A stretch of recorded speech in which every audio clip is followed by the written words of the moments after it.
Hi everyone, here we've got a WIEPPO S5 and let me show you how to add a photo to a contact in this device.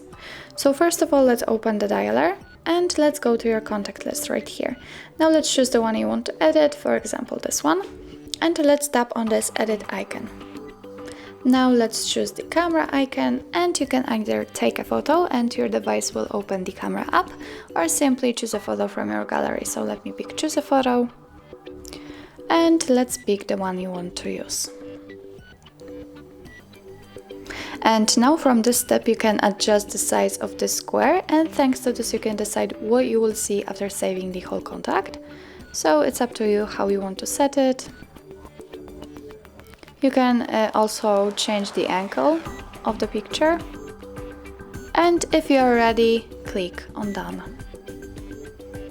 As you can see, the photo has been added. In order to save the contact, click on this tick icon.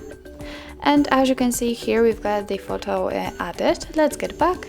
As you can see, it also appears on your contact list and you will be able to see it while all incoming calls or text messages from that number.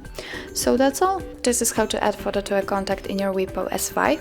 Thank you so much for watching. If you find that this video was helpful, please hit the subscribe button and leave the thumbs up.